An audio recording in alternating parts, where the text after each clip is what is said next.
Bien, alumnos, vamos a desarrollar entonces la práctica aplicativa de las funciones químicas. En este caso, vamos a estudiar los compuestos oxigenados, ¿ya?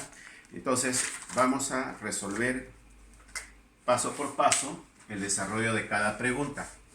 Entonces, en la primera pregunta, obsérvenlo bien. Tienen que identificar qué compuesto oxigenado es, ¿no? O qué función química está cumpliendo. Y para ello tienen que determinar el esquema, ¿no? ¿Qué tipo de esquema hay? Bueno, lo que estoy viendo es una cadena carbonada, pero hay un compuesto en el medio que se llama un carbono con un oxígeno. Y ese carbono con un oxígeno, si lo identifico, esto de aquí es un cetona, ¿no? Más o menos su esquema es así: R, CO, R, ¿ya? Y eso les había dado en la definición de la clase. Entonces, como he identificado, esto de acá que es un cetona. Ya está, ¿ya? La acetona, su derivada es la acetona, ¿no? Ya sabe que la acetona a veces cumple funciones en la cual se caracterizan por remover las pinturas o de repente por ahí los esmaltes de las uñas. Entonces vamos a hallar la nomenclatura. La nomenclatura dice, si ustedes tienen un esquema de la acetona, entonces lo que van a hacer es identificar la cadena principal. La cadena principal pueden empezar por donde está el menor número de carbonos. En este caso vamos a empezar de acá porque acá sería 1, 2. Si empezáramos de acá sería más largo, ¿no? Hay el mayor. Entonces este es el menor número de carbonos. Entonces 1, 2, 3, perdón, 3 acá. Acá sería el 4, acá 5 y tenemos el 6. ¿Está bien? Tenemos el 6. Bien, entonces una vez que ya he enumerado la cadena principal, ahora, profesor, ¿y cómo va a terminar la nomenclatura o la terminación de esta nomenclatura? Cuando ustedes tienen el esquema de la acetona, va a terminar en ona. Acuérdense que esto de acá va a terminar, acá lo voy a poner, va a terminar en ona. Entonces, como acá hay 6 carbonos, sería exo, pero va a terminar en ona, exona, ¿ya? Pero ya sabemos que, ya sabemos también que aquí hay un metil. No lo había puesto, pero lo voy a poner aquí. Aquí hay un Ch3, que me había olvidado de ponerlo. Y en el orden 5, ponemos así, en el orden 5 hay un metil, porque hay un carbono nada más, ¿no? Y entonces en la posición 5 le ponemos que hay un metil, ¿no? Y también el esquema de la acetona cae en el 3. Entonces ponemos 3 hexa, vamos a ponerle así, hexa, como es un alcano, en este caso no le vamos a poner hexano, ¿no? Sino le vamos a poner, acuérdense que termina en ona, entonces sería hexanona. Ahí está, hexanona. Entonces esto sería su nomenclatura de la primera pregunta. A ver, la segunda pregunta. En la pregunta 2 dice, no es un alcohol. Bueno, ya sabemos que esto de acá es un hidroxilo, OH. Y los compuestos que vienen aquí al costado es una cadena de carbonos. O sea que esto sí es un alcohol. En cambio, cuando tenemos una función aromática, ¿no? Como en este caso el benceno, y acá tenemos un alcohol, esto ya no sería, perdón, un hidroxilo que está junto a este benceno, ¿no es cierto? Entonces no es un alcohol. No es un alcohol, ¿ya? Esto ya sería pues un llamado fenol, ¿no? Ya no sería un alcohol, sino un fenol. En el otro tenemos un hidroxil acompañado de cadenas de carbono. Bueno, acuérdense que este hidroxilo, acá al costado hay un enlace doble. Ya sabemos que esto se caracteriza por tener los enlaces dobles así. Pero en este caso acá hay un enlace doble, pero después de 2 carbonos. Entonces esto de acá sí es un alcohol, ¿ya? Pero si esto estuviera junto o estuviera al costado, este enlace doble, que es un alqueno, estuviera al costado, ahí sí no fuera un alcohol, ¿ya? Entonces está totalmente separado. Bien, ahora la pregunta número 3 dice nombrar el siguiente compuesto. Miren aquí. Entonces lo que estoy viendo que esto de acá es una cadena de hidrocarburos, ¿no? Es un alcano, pero acá veo un hidroxilo. Entonces al haber un hidroxilo, entonces lo que vamos a hacer es enumerar la cadena principal. 1, 2, 3, 4, 5. Esto de acá va a ser mi cadena principal porque la preferencia lo tiene en el lado horizontal. Entonces, como hemos visto que acá hay un hidroxilo, entonces cuando es un alcohol va a terminar en terminación ol. ¿Ya? En terminación ol. Primero lo que tenemos que hacer es que una vez que hemos enumerado, acá hay unos sustituidos. Esto de acá es un metil, ¿no es cierto? Un metil, solamente hay un sustituido, entonces ponemos en la posición 3 hay un metil, ahí está, y también en la posición 2, que es un hidroxilo, o sea, este es un alcohol. Entonces, como son 5 carbonos, sería pentanol. Penta, como termina en ol, no va a ser pentano, ¿no? Sino va a ser pentanol. Ahí está. Acuérdense que termina en ol. Ahí está. ¿Ok? Entonces acuérdense, primero van a identificar la cadena, pero también estamos viendo que este es un esquema de un alcohol, que más o menos tiene así. Esto sería la identificación para un alcohol. Pasemos a la pregunta número 4. A ver, fíjense en la pregunta número 4. Veo una cadena de carbonos, pero también veo sustituidos, y acá otro sustituido. O sea, hay 2 hidroxilos. Basta que haya un hidroxilo, entonces se está formando una función química alcohol. Entonces lo que vamos a hacer es enumerar primero la cadena.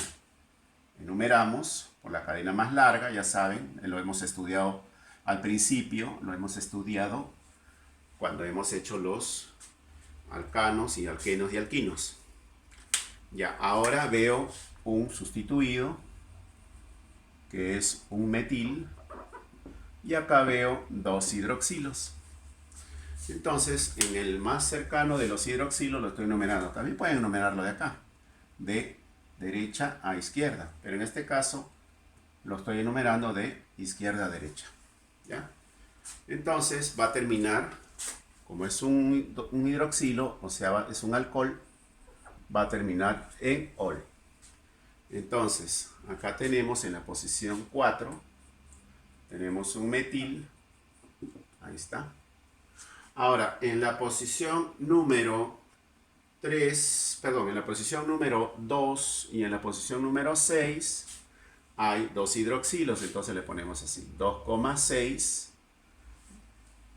Y después viene el nombre de la cadena principal, como es un 7, es un heptano. Pero acuérdense que le vamos a poner así, miren, hepta, aquí nada más. Como hay 2 hidroxilos, ¿no? Y es un alcohol, entonces va a terminar en ol. Y como hay 2, hepta, di de 2 hidroxilos, heptadiol, ¿no? Eso sería su nomenclatura, ¿ya?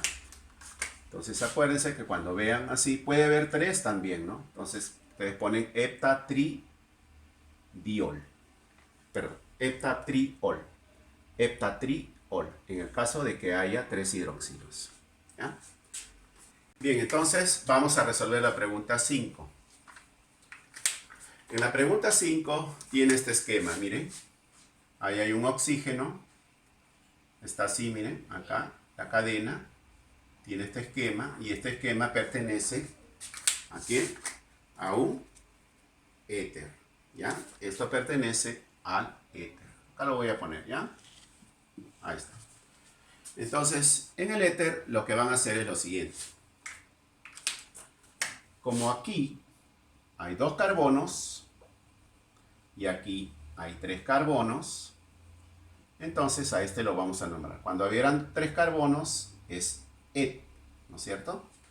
Perdón, cuando eran 2 carbonos es et. Y cuando eran 3 carbonos, ¿qué era? Pro, ¿no? Pro. Ya está. Ahora, ¿quién se va a nombrar primero?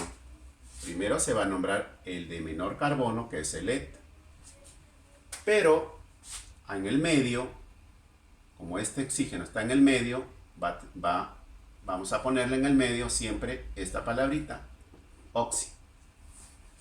Entonces, uniendo estos dos, va a ser etoxi. Etoxi. ¿Ya? Entonces, una vez que ya lo he juntado el de menor carbono, lo junto el de mayor carbono, que es un prop. Bueno, como es un alcano, propano. Ahí está. Entonces, ¿cuál sería la nomenclatura? Para los éteres nada más, etoxipropano. ¿Ya? Solamente cuando son éteres. ¿Ya? Funciones éter. Listo. Pregunta número 6. En la pregunta número 6, acá tenemos hidróxidos o hidroxi. Entonces, identificamos que es un alcohol. Bueno, es necesario enumerar, vamos a ver. Lo enumeramos. Y como son 3 carbonos, ponemos como si fuera un alcano, pro, así, pro. No le vamos a llamar propano, ¿no? Porque los que terminan en alcohol, terminan en ol. Entonces, ¿cómo se va a llamar esto de aquí? Se va a llamar propano, propano. Pero como hay 3 hidroxis o hidroxilo, entonces le vamos a llamar propanotriol. Ahí está. Claro, porque hay 3, pues, ¿no? Profesor, ¿es necesario enumerarlo? No, porque ya lo estás identificando acá. Claro, ahí puedes ver en libro que lo van a poner así. 1, 2, 3. Bueno, pero como es una sola cadena, a veces se obvia esto de acá. ¿Ya? Y solamente se le pone propanotriol. ¿Ya? Propanotriol. Pregunta número 7. A ver, vamos a ver, ¿qué función química o qué compuestos oxigenados lo puedes identificar? Acá tenemos el famoso carbono, hidrógeno y oxígeno. Y ese esquema pertenece a un aldehído. Lo ponemos acá, ¿ya? Un aldehído. Ahí está. Profesor, el esquema del aldehído, bueno, el aldehído siempre tiene este esquema, CHO, ¿no? Y también unido a los enlaces carbonos. ¿Y cuál sería su terminología? Va a terminar en al. Esto lo voy a borrar porque parece un ol, pero va a terminar en al, así. ¿Ya? Ya. ¿Y cómo se resuelve? También enumeramos, pero aquí vamos a enumerar desde la función química principal, que es el CHO, o sea, el aldehído 1, 2, 3 y 4. Entonces ya estamos pensando en un butano. Ajá. Pero acuérdate que esto de aquí, acá en la separata dice que acá hay un sustituido. Y este sustituido lo conocemos. ¿Cómo se llama? Es un metil. Y empezamos a ordenarlo. En la posición 3 hay un metil. ¿Qué más sigue? Y ponemos el nombre de la cadena principal. Entonces, como esto de acá son 4 carbonos, sería un butano. Pero acuérdense que tiene que terminar en al. Y también en la posición número 2, miren, en la posición número 2 hay un alqueno, ¿no? Entonces le ponemos 2 butano. T, como hay un enlace doble, por eso es un alqueno. Un bute, no le voy a poner buteno, porque tiene que terminar en al, porque es un aldehído. Butenal. Ahí está. Esa sería la nomenclatura. Acuérdense, 3-metil, 2 porque está en la posición del ángulo, perdón, del enlace doble o enlace múltiple, butenal. ¿Ya? Butenal. But, ¿por qué? Porque hay 4 carbonos. Al, porque es aldehído. Pregunta número 8. En la pregunta número 8 es parecida a la 5, miren. El oxígeno está en el medio. ¿Qué vendría a ser? Un éter. Ah, ya. Esto de acá es un éter. Y si es un éter, ya saben, primero voy a separar los carbonos de acuerdo a sus cantidades y los nombro. Por ejemplo, como acá hay un carbono, ¿qué le pongo? Un met. Y como acá hay 2 carbonos, ¿qué le pongo? Un et. ¿Está bien? Ahora, voy a nombrar al de menor carbono. En este caso es un met. Ya sabes que siempre va a terminar o va a empezar después del nombramiento del primer carbono, va a ser oxi. Entonces le pongo metoxi, ¿no? Y termina con et. Como es un etano, un alcano, entonces le ponemos etano. Ahí está. Y esto sería la nomenclatura de ese compuesto químico que es el éter. Pregunta número 9. En la pregunta número 9 es un CO. Ahí está, miren, CO. Y esta CO lo hemos visto aquí. ¿Qué vendría a ser el CO? Un cetona. Entonces, ¿qué es lo que vamos a hacer? Enumerarlo. Pero, ¿por dónde lo numeramos? Bueno, puedes enumerarlo por cualquiera de izquierda a derecha o de derecha a izquierda. Lo más recomendable es de izquierda a derecha. Enumeramos los carbonos y de ahí, una vez que hemos enumerado, le vamos a ubicar donde se encuentra este compuesto, carbono-oxígeno. Está en la posición 3. Pero como son 5 carbonos, es un pen. Ah, ya. ¿Y en qué termina? En ona. Entonces, ¿cómo le vas a llamar? No y termina en A. En na. Pentanona. ¿Ok? Entonces, así, alumnos. Entonces, con este desarrollo de estos 9 ejercicios de la práctica aplicativa, también ustedes van a nombrar así a estas funciones químicas de acuerdo a cómo se les está desarrollando. De la misma manera, solamente hemos visto 4 compuestos: los aldehídos, las cetonas, ¿ya? Y también los alcoholes y el famoso fenol, ¿ya? Entonces, perdón, los famosos hidroxilos, ¿no? Los famosos hidroxilos. Entonces, ustedes también, ¿no? Tienen que saber reconocer cuándo es un aldehído, cuándo es un éter, cuándo es un cetona y cuándo es un alcohol. ¿Ya? Es muy importante. ¿Listo, alumnos? Entonces, empiecen a desarrollar su tarea que se les ha dejado en la plataforma. Mucha suerte y hasta la próxima.